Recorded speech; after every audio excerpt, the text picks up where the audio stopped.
What's up, y'all? It's your girl Sakina, and I'm back with another review. This is my review for Kandi and the Gang. This is season 1, episode 6 and 7. I obviously didn't get an opportunity to do 6 last week because I had a lot going on. I was preparing to go out of town, and it was just way too much for me to get around to doing the episode or the review. So I just watched it like a few minutes ago. So here I am now. I did, however, get the opportunity last weekend to meet Marie. Y'all might be familiar with her from the show. She was the one that was very outspoken during the staff meeting, and Chandrika told her to shut up and all of that.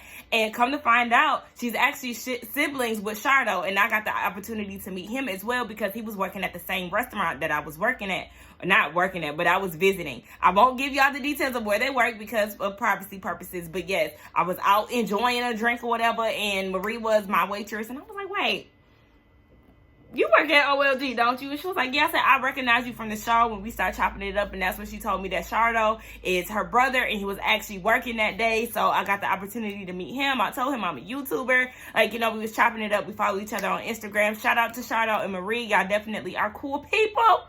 But yes, I just wanted to throw that out there just in case anybody watching and just to share that with y'all. Because I actually rode past OLG on my way to the restaurant, and I was like, where parking lot Patrick at? Because I damn sure did not see him. But, Marie did let me know he be there sometimes or whatever. And my cousin actually rode past there the other day, and he said that he did see Patrick out there working the parking lot. So I said, okay.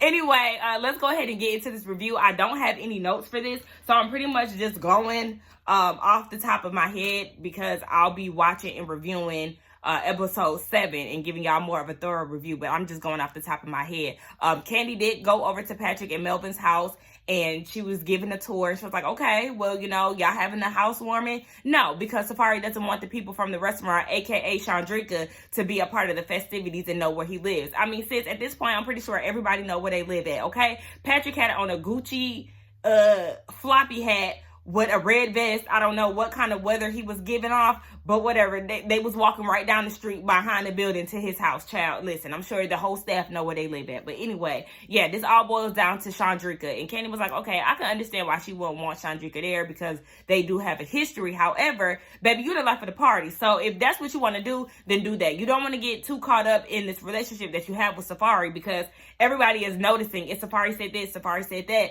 anytime it's pertaining to Patrick. And she was like, well, you don't want to lose yourself in this relationship, baby. If you want to have the housewarming party, have at it. I said, thank you, because how is she pulling strings over some turf that don't belong to her? Any decision should be made between you and Melvin. Simple as that. Anyway, y'all, I kind of fell out of love when it come down to Melvin. That's because I was on Dime Unique page, and I seen that they had like a premiere party for Kandi and the Gang, and he had a date. And he probably in a relationship with said date, so it is what it is. Anyway, what else happened? Oh, Todd finally decided to get his ass in the kitchen and get his non-slip shoes on. And of course, he's like, oh, if all I'm doing is making double eggs, I could do this all day. Nah, it's not that simple, boo. There's a lot of things that go into doing prep work, working in the kitchen while the customer's there. Like, it's a lot of work that goes on into the kitchen. I did like the fact that the entire staff was back there. He talked about he don't want to go back. I'm sure you don't. But yeah, you definitely do need to have people that are cross-trained, and your ass needs to be cross-trained too, because sometimes your old short ass can get in there and get the busting suds and assembling mac and cheese plates and getting the deviled eggs together, making the souffle, doing all of that. Anyway, I don't want to go in on top today because y'all know how he be upsetting me. What else happened in this episode? Mama Joyce got a butt lift. And Kandi took this opportunity to meet Safari because, yeah, we know, we hear her name a lot and she wanted to get a feel of her. And she was like, yeah, Safari was saying that Patrick likes to move fast. They've only been together for like a little over a year. He want to have kids and all of that. Pump your brakes when it come down to that. She came over, she decorated his apartment with a rug that was too big for the space. They folded it down. I said, y'all need to return that or either get it trimmed down if you can. I don't even know if you can do that with rugs, but it didn't fit the space. So whatever, child. We know he decided to go with Safari's decorating instead of Torrance. We found out that Brian is still drinking. So Don Juan wanted to have a conversation with him. Brian said, yes, I am still drinking. However, it's wine. I'm not doing hard liquor. Baby, I used to do a gallon of vodka, and I also used to do an 8-ball of cocaine. I don't know what that is because I don't do drugs. However, I'm sure that's a lot, to let him tell it. He said, child, my sister had, passed away, and that was 3 months ago. So if you seen me drinking, that would have been a time that you would have seen that particular canister that I like to drink out of. But that kind of made me stronger, and we find out how his sister actually took her own life, and it's very sad. But he said that rehab wasn't the way for him. He's taking it under his own, he's doing his own thing with that. So I just hope that he doesn't get too carried away with the wine and things like that, or just overindulging in wine because he thinks that it's softer than the hard liquors and things of that nature. But shout out to Brian, like I said again, because he could be a lot worse than he was before, but you definitely want to tread light and just make sure that you are disciplined enough to not go back into that lifestyle that you were in previously. What else happens? Dominique and goofy ass PT Cruiser head Brandon. They got caught on camera, and the whole management team is looking like, what's going on? So Phil and Don Juan have a conversation with him, and I'm like, you really thought that she was going to be the one to move to Blaze? No, you need to be moved or fired, okay? Because nobody is believing in your management capabilities, and it further proves that you are not suitable to be a GM. And then he goes and interrupts Dominique's practice, and I hated that he interfere into her rehearsal. Like, that annoyed me to no end. It annoyed her as well. Y'all heard her continually ask, what are you doing here? What are you doing here? It looks crazy that you showed up to my rehearsal. There's no people that's allowed to be here. Like, what's going on here? He breaks it down to her that, yeah, we got caught. But then he tried to make it seem like he wasn't trying to get her to move to Blaze. Yes, you did. You definitely was trying to get her to do that. She said, I'm not doing that because it's too far. You need to go to Blaze, or you need to be fired, like I said before. But then they pretty much summed it up to them needing to, be a little more under wraps. Y'all do not have enough discipline to keep it under wraps. Look at y'all. Y'all in the office kissing at work. Y'all was saying in the car when y'all decided to be official with each other that y'all was going to learn how to keep it, separate. Y'all don't know how to do that. And now y'all got caught. So what y'all going to do now? Child, whatever. And Chandrika and her, that's the way it is, Keisha Cole wig was getting on my nerves. Sis, you're the one who also got caught on camera saying what you said, and I'm glad that Don Juan pulled out the receipts. Like, sis, it was you. I'm the one who told Todd and Kandi that you said what you said because you got caught on camera. Now all of a sudden you remember, but you also want to drag everybody else under because you got caught. No, you said what you said, and you need to stand firm in that. Like, yeah, you got caught, and it is what it is. If that's how you truly feel about it, then baby, I don't know what else to tell you. But anyway, what else happened in this episode? I don't know. Auntie Bertha is a whole hoot. She had me cracking up. The OLGs had me cracking up when they was in the confessional with Mama Joyce talking about how she got her butt lifted. Auntie Nora was eating it up. Like, go girl. You better get your butt done, girl. Mama Joyce do look good. I'm actually really enjoying Mama Joyce in this setting compared to watching her on RHOA. She was getting on my nerves, but I really enjoy her in this setting. But anyway, yeah, let's just go ahead and get into episode 7 because I just spent 8 minutes on this. All right, on to episode 7. So it opens up with the OLGs doing a TikTok. Of course, they're women of a certain age, so they have no idea what TikTok is, but they were playing the little question game, like who's the meanest? We already know that's Aunt Bertha, who's ready to fight. Auntie Nora, who's willing to do, a little porn flick. Mama Joyce. But we see that Chandrika in that Keisha Cole wig meet up with Dominique, and she's trying to figure out how everything is going with Brandon. Flash over to Brandon. He has Torrin and Patrick over his house. Now his house looks like a damn bar. Y'all, I don't understand. I don't understand the rhyme and reasoning because I seen a vending machine in the back. What is this? It's like a full bar. Did you move into an abandoned building? Like, I don't know. Anyway, he's catching them up. Oh, but before he does that, Patrick lets them know that he is hiring Torrin for the housewarming. Torrin is like, okay, well, baby, 1 minute I'm getting fired, and the next I'm getting hired. Like, What is it? So yeah, it's going to be a standing housewarming because he ain't got no furniture. He claims that he couldn't find anything that he likes. Come to find out, it's because who? Safari. Yeah, she doesn't like the furniture. So that's the reason why they haven't picked out a piece of furniture yet. I don't have that to do. So then Brandon is like, yeah, well, I got called for messing with Dominique. They have the cameras in there. They're audible and everything. And baby, we got caught. But before then, or was it before then? I don't know. During that conversation, before he could really say what happened. Yeah, before he could say what happened, Patrick was like, I already know what happened. Chandrilla was talking shit and she blamed it on us. And then you see Chandrika and Dominique talking. And she was like, yeah, I was asking everybody who said that I don't give a fuck about the company. Whole time it was me. And Dominique was like, well, damn, you do talk a lot, but I would hate to think that you can't remember what you said. That's your girl. That's your girl. That's your home girl. So yeah, PT Cruz ahead. He tells them, the guys, that they got caught on camera. Dom tells Chandrika the same thing. Look, we all getting caught on camera around here, okay? But PT Cruiser seems to think that he could trick management. Like, oh yeah, basically they're giving me an ultimatum, but not really. Like, one of us has to go, but we're just gonna say that we're parting ways and not talk to each other. And Dominique says she's not relocating to any more Burris Tucker establishments. So, Brandon, what? I get so tired of hearing him talk. Like, he irritates me. But so yeah, they think they're gonna get over on the people that way. So then they was talking about how Dom is calming him down, but he was like, no, I think I'm calming down anyway. I'm 32. I'm real family oriented. Like, I'm just ready to settle down. And Patrick, airhead ass, was like, yeah, me too. I think I'm ready for kids, but like not right now. And Torrin was like, you need to slow down. Like, you ain't even asked for the girl hand in marriage. Like, what's going on? He was like, yeah, we gonna do that. We working on it. I'm gonna hop out the plane and hopefully love catch me.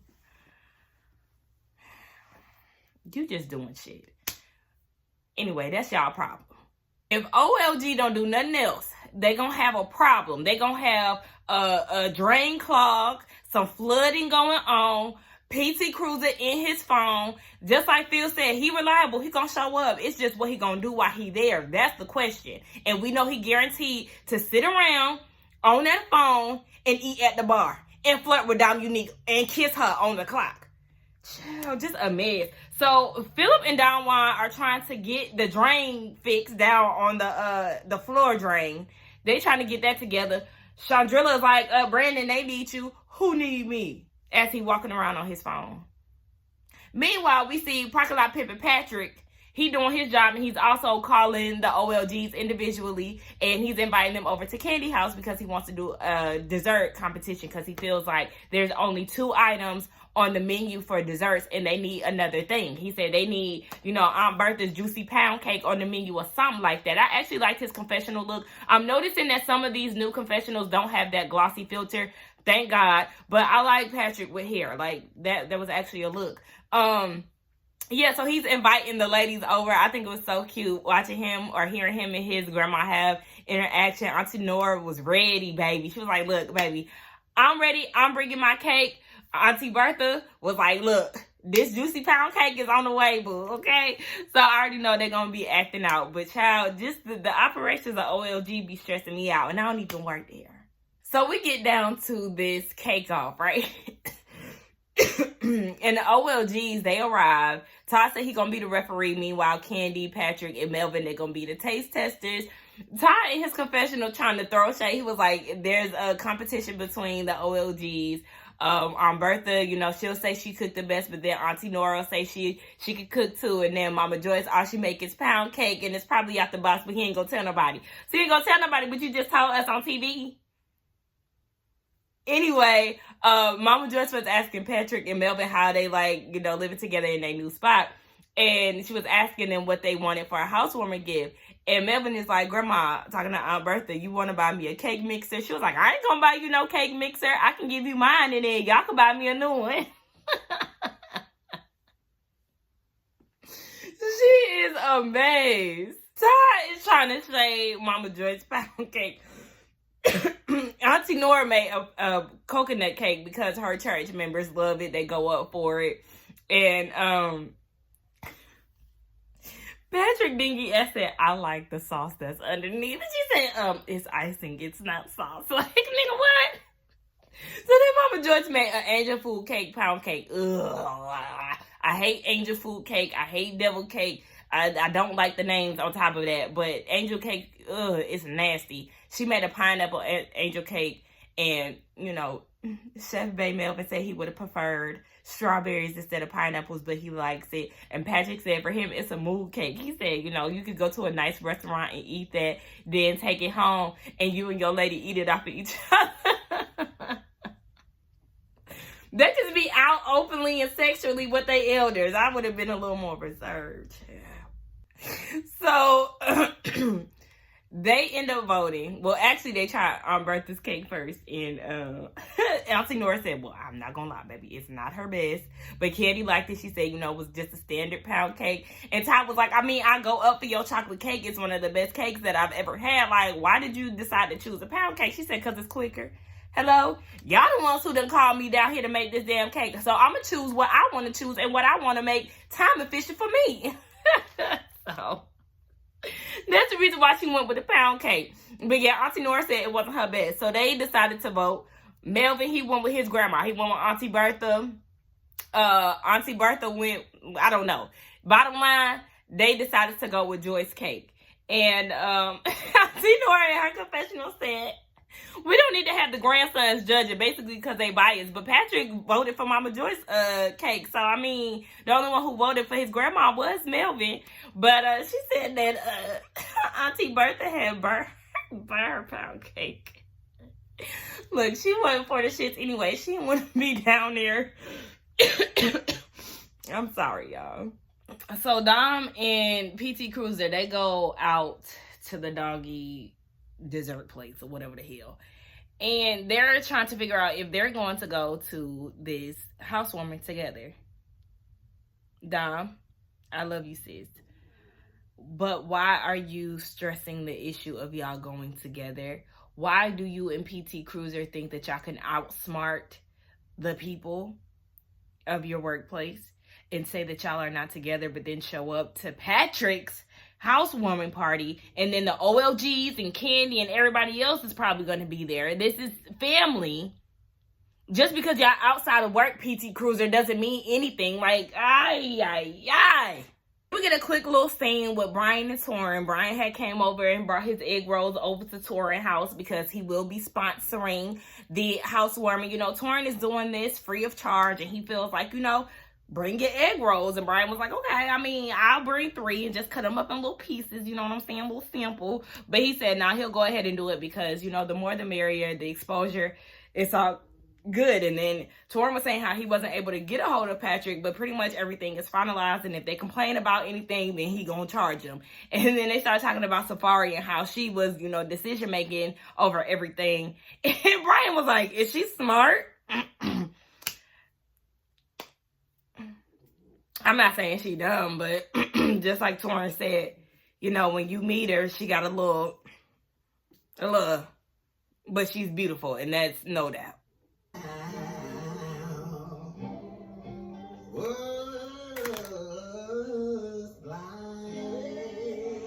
Oh my gosh, yeah.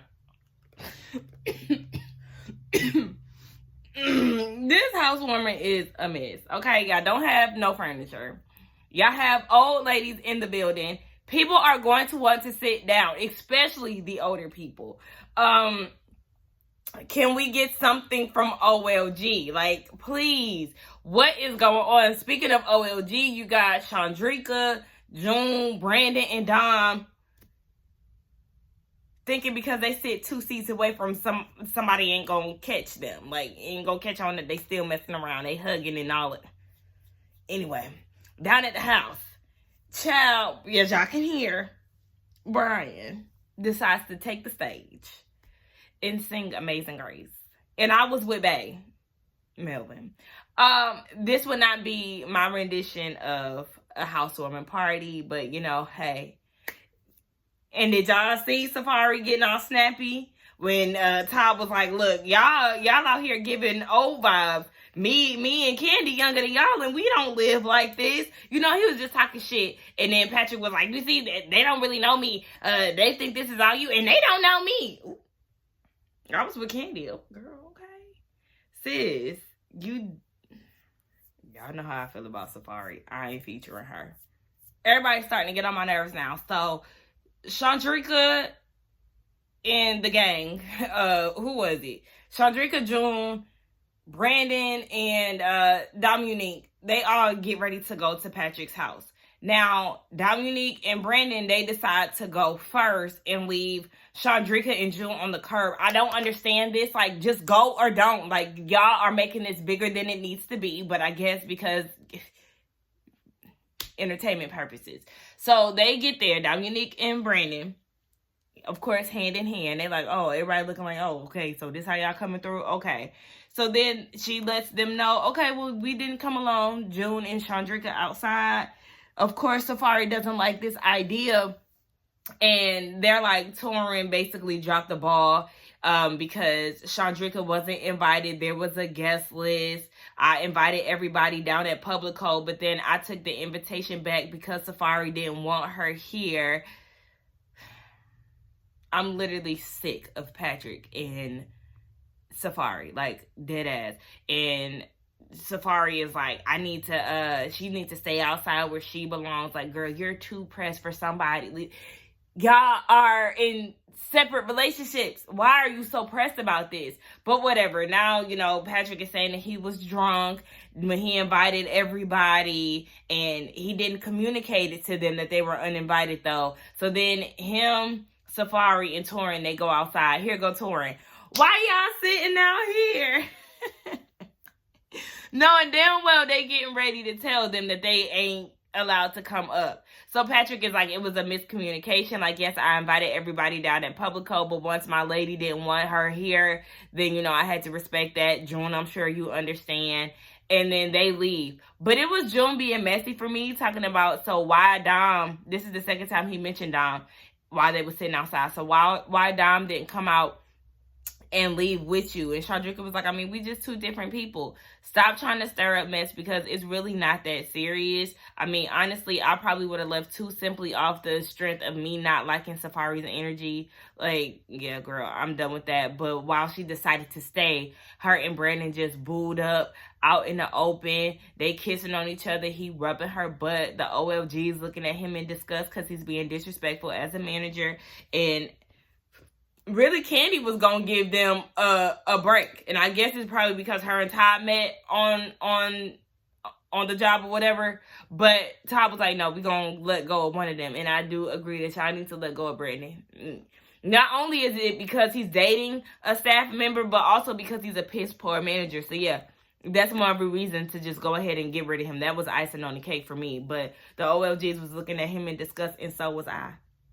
Because it's just like, y'all don't care. Okay, and at this point, you can fire both of them. I'm sorry, Dom. I love you, girl. But no, y'all doing too much.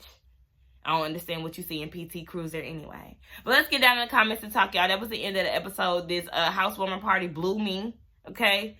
And we going to blame it on Patrick and Safari. They ain't have nothing to do with Torin. Torin did what he could for what he had. And it is what it is. Don't forget to like, comment, and subscribe to my channel. And I will see y'all in the next one. Next one, I will be in a better mood. And like I said, y'all heard me coughing. My nose, I'm a little stuffy and all of that. So just excuse me, y'all, okay? But yeah, let's get down in the comments and talk. And I will see y'all in the next one. Bye.